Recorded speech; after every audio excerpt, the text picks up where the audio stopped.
Next up, we have Erik Muendel from Brightline Interactive. For a living, he makes interactive experiences, which is incredible. And he's going to talk a lot about that whole world of 3 dimensions and gestures, and it's going to be cool. So thank you, Erik.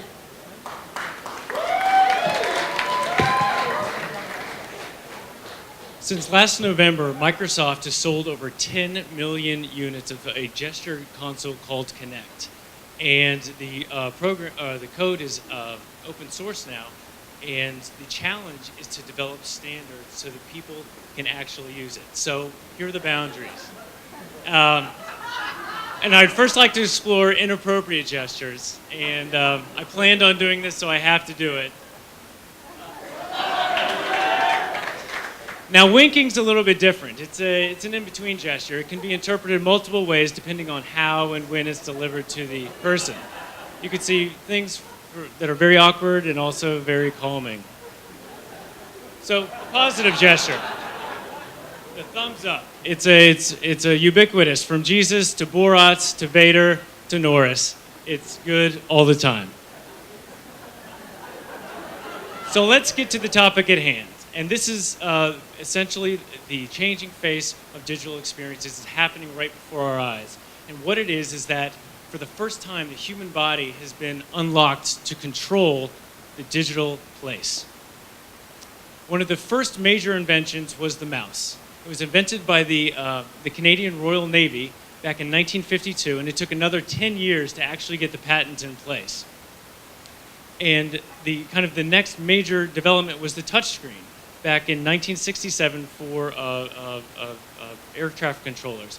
And very quickly it spread to many devices, the pager, the fax machine, the PDA.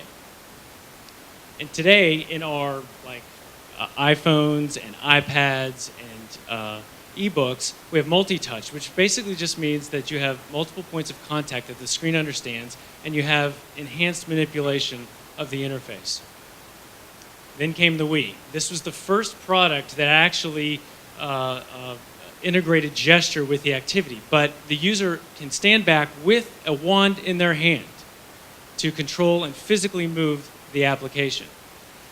Now, Minority Report, which is a thriller from Tom Cruise, he actually used a glove and moved his hands in a gesture motion to control his screen. What was once artistic or cinematic license is now reality.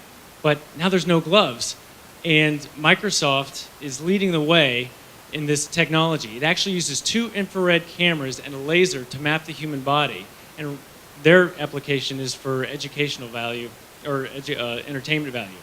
What we're doing, or how the technology actually works, is the divergent sensors pick data points and builds a simple skeleton. It does this several times a second.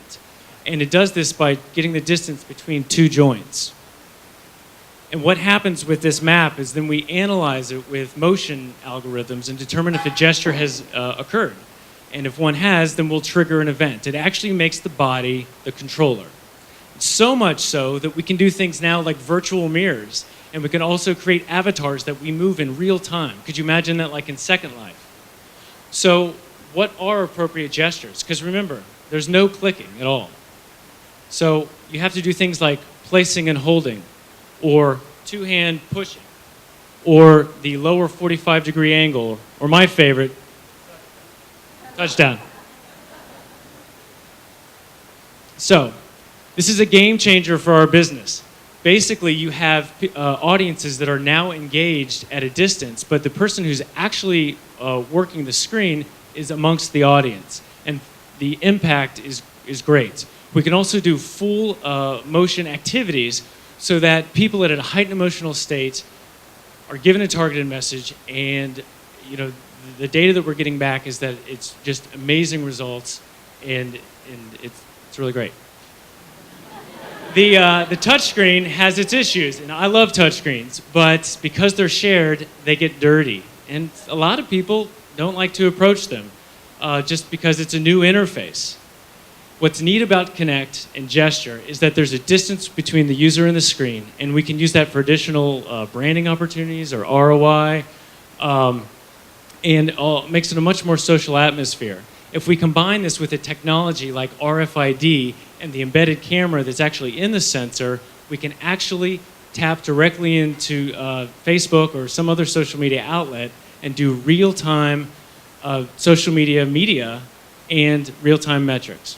It's pretty cool stuff.